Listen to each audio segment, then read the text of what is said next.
Une merveille de la nature et de l'histoire biblique. La mer Morte en lice pourrait être élue l'une des nouvelles merveilles du monde. La richesse des mosaïques de Palestine, un héritage qui traverse et unit les époques, les cultures et les différentes religions. Une exposition à l'université Al-Quds de Jérusalem.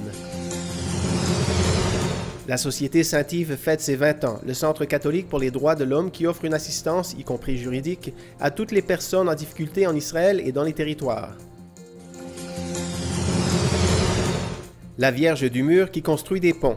Parmi les nombreux tags qui couvrent le mur de séparation, on trouve depuis quelques mois cette splendide icône mariale, dessinée à 200 mètres du checkpoint de Bethléem, où depuis 7 ans, on prie chaque vendredi pour demander le don de la paix. 100e Terra Santa News. Nos remerciements et votre aide précieuse. La mer Morte, une région sans pareille dans le monde. Avec ses 400 mètres sous le niveau de la mer, c'est la dépression la plus basse sur la Terre. Les nouvelles de ces jours sont que le gouvernement israélien finance le projet afin que la mer Morte soit élue parmi les 7 nouvelles merveilles de la nature. Le projet pour sa conservation, présenté par le ministère du Tourisme et de la Protection de l'Environnement, combine sa réhabilitation et le développement économique dans la région. Certo, l'origine del Mar Morto si perde in tempi molto lontani. Bien sûr, les origines de la mer Morte se perdent dans leur passé très lointain, parce que sa formation appartient à la formation même des continents dans lesquels notre Terre fut divisée. On nota déjà ses caractéristiques bien particulières depuis l'Antiquité.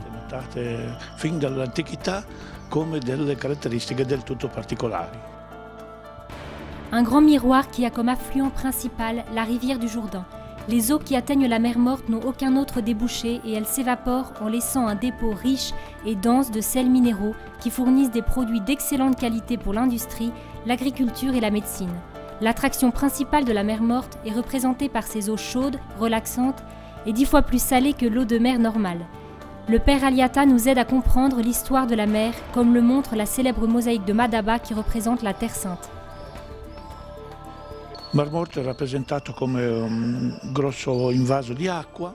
La mer Morte est représentée comme un grand réservoir d'eau, et l'on voit des bateaux qui naviguent d'une rive à l'autre, montrant qu'en ces temps-là, contrairement à aujourd'hui, il y avait de la navigation sur la mer, et la mer servait plus comme liaison que division entre les différents pays. On voit un navire avec une cargaison importante de couleur jaune, qui pourrait indiquer un transport de blé, de grains des champs de Moab à la terre d'Israël. On voit aussi représenter un bateau avec une charge blanche. La charge blanche doit être le sel qui est l'un des principaux produits de la mer depuis les temps anciens. Au cours de ces 50 dernières années, la mer Morte a perdu un tiers de sa surface, dû en grande partie à la surexploitation de son affluent, la seule source d'eau douce dans la région, au-delà de l'évaporation naturelle de ces eaux. La région de la mer Morte a également une extraordinaire importance biblique, déjà à partir de l'histoire d'Abraham. L'épisode le plus célèbre est peut-être celui de Sodome et Gomorre. Queste città sono state cercate spesso anche dagli archeologi e dai pellegrini. Ces villes ont été souvent cherchées par les archéologues et les pèlerins. À l'heure actuelle, nous ne pouvons pas dire que nous avons trouvé ces anciennes villes de Sodome et Gomorre, qui pourtant restent dans l'imagination populaire. Les rives de la mer Morte furent l'objet d'un intérêt archéologique particulier. La grande découverte des manuscrits de Qumran eut lieu ici il y a environ 60 ans. Selon le ministère du Tourisme israélien, si le grand lac salé entre Israël, les territoires palestiniens et la Jordanie remporterait le concours international, cela augmenterait le nombre de touristes étrangers qui chaque année décident de passer leurs vacances en ce lieu unique. Et également le nombre des pèlerins qui déjà ne négligent pas dans leur itinéraire, dans la terre de la Bible, cette étape obligatoire.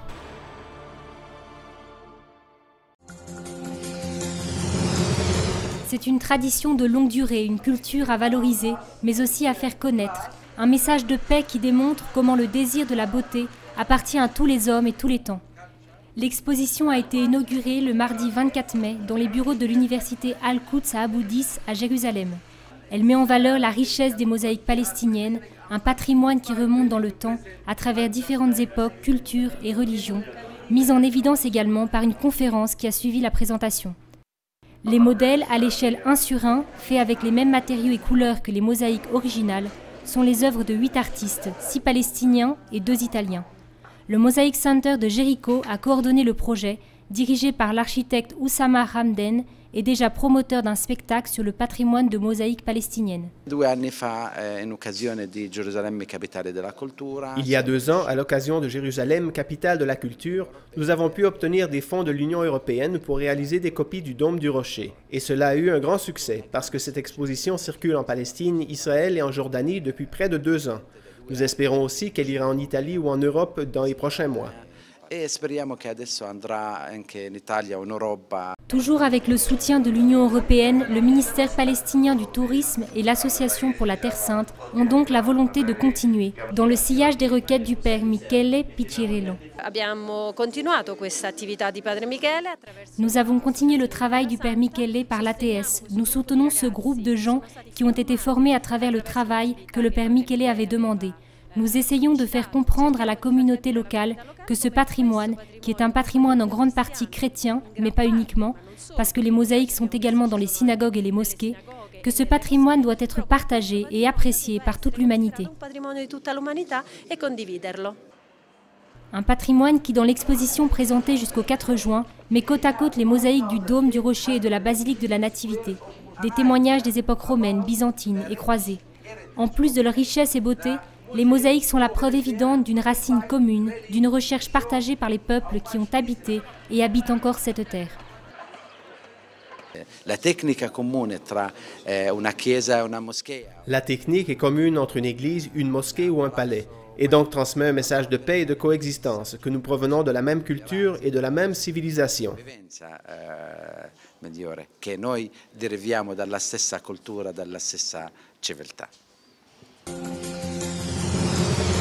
Si tu restes neutre dans une situation d'injustice, tu choisis de rester du côté de l'oppresseur. C'est ce qu'on peut lire sur le dépliant de Saint-Yves, une devise qui accompagne l'activité de cette société située dans la vieille ville de Jérusalem depuis 20 ans. Saint-Yves, du nom du patron des avocats, pour baptiser la société voulue par Monseigneur Michel Sabat en 1991. Aujourd'hui, il s'agit véritablement d'un avocat, Raphaoul Rofa, à la tête de la société. Infatigable, il cherche à apporter aide et soutien, sans distinction de nationalité ou de religion, à tous ceux qui vivent dans des conditions défavorisées. This year, the society is celebrating its 20th anniversary. Cette année, c'est le 20e anniversaire de la fondation de la société. Et nous avons aujourd'hui 17 employés et 7 avocats qui travaillent dans nos bureaux. L'un à Jérusalem, près du siège du patriarcat, et l'autre à Bethléem.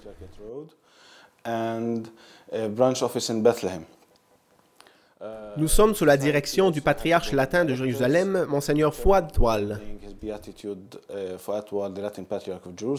Pour retrouver la dignité de chaque personne vivant en Terre Sainte, la Société Saint-Yves travaille pour obtenir la justice et l'égalité pour tous et cherche à combattre les impacts nocifs d'une situation de conflit par les moyens juridiques également. Il y a par exemple le problème des maisons confisquées ou démolies, en particulier à Jérusalem-Est, où près de 60 000 Palestiniens vivent dans la peur que leurs maisons pourraient être détruites, nous explique Rofa. Ou encore le problème des permis et de la liberté de mouvement, ou celui de la réunification des familles, divisées par les documents d'identité difficiles à obtenir. Après l'interview, nous le voyons discuter avec ceux qui passent pour demander de l'aide au centre, avec ceux qui subissent tous les jours l'injustice, avec ceux qui, malgré tout, ne cessent pas d'espérer.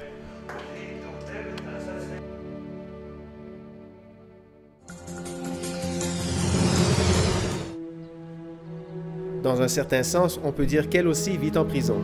L'icône dessinée en décembre 2010, à tout juste 200 mètres du checkpoint qui sépare les deux peuples, est le fruit d'une dévotion constante et grandissante, tout particulièrement en ce mois de mai consacré à la Reine de la Paix.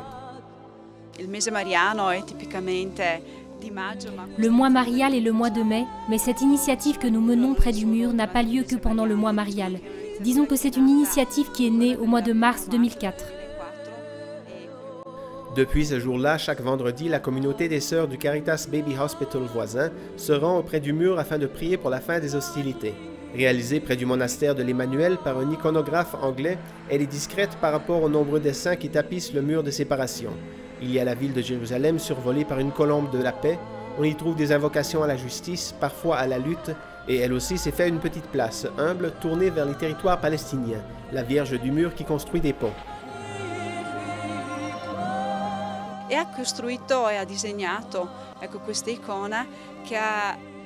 Et il a dessiné cette icône qui rappelle un peu l'expérience de l'Apocalypse. Marie qui détruit le dragon, mais sert de pont. Il y a aussi la présence du mur, de Jérusalem. Mais ce ne sont pas que les sœurs qui se rendent chaque semaine en pèlerinage vers cette icône unique dans tous les territoires. Les chrétiens locaux sentent toujours davantage le besoin de se placer sous la protection de Marie, la mère du Christ. Comme cette dame qui habite près du checkpoint, c'est une des personnes qui est toujours présente à cette initiative très simple. Il y a aussi un groupe œcuménique, des laïcs de plusieurs nationalités. Avec cet esprit, ils cherchent à créer la communion par la non-violence. Ils viennent de foi différentes, parfois ne sont pas croyants, mais ont en eux le désir de la paix. C'est une initiative hors du commun, celle qui a lieu tous les vendredis matins à Bethléem. Et c'est pour cela que les sœurs ont aussi eu quelques problèmes avec les soldats israéliens. Mais lorsqu'ils comprennent qu'elles sont là pour demander la paix, une fois qu'ils voient que nous sommes là et que nous y sommes seulement pour prier, ils deviennent plus ouverts et ils ne nous voient pas comme des ennemis. Au contraire, ils nous offrent cette possibilité de prier ainsi, en marchant comme des pèlerins.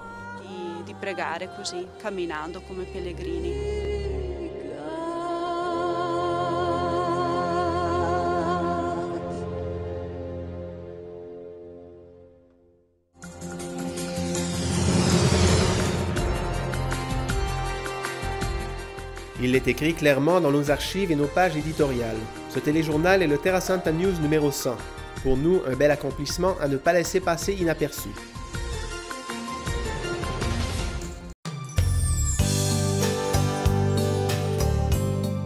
Fortement voulu de la custodie de Terre Sainte et inauguré en 2008, le Franciscan Media Center fut créé dans le seul but de raconter à travers les images toute la beauté et la richesse de cette terre de Dieu.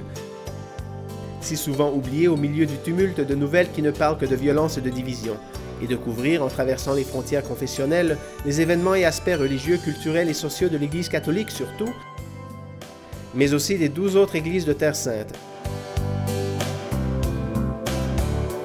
ainsi que de l'islam et du judaïsme.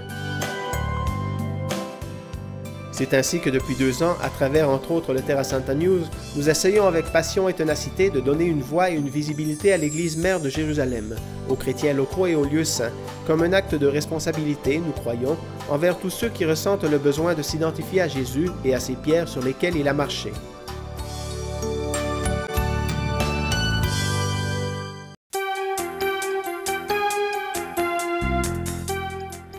Et nous voulons continuer à le faire parce qu'ici, la Terre Sainte attend d'être racontée par ses histoires quotidiennes et cachées, de travail acharné, de courage et de foi. Dans le monde, les chrétiens et autres attendent de voir et de vivre les lieux et la vie de cette terre, difficile mais sainte.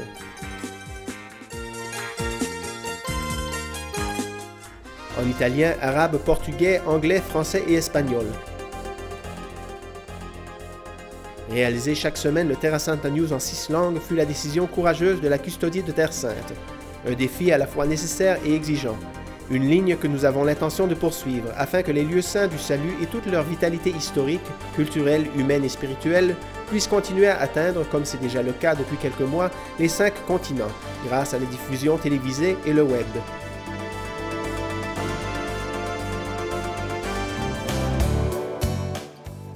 Ce Terra Santa News numéro 100 est une occasion de dire notre merci à tous ceux qui nous ont soutenus et qui continuent à nous suivre, démontrant ainsi leur amour pour la terre de nos origines, la terre où tout a commencé.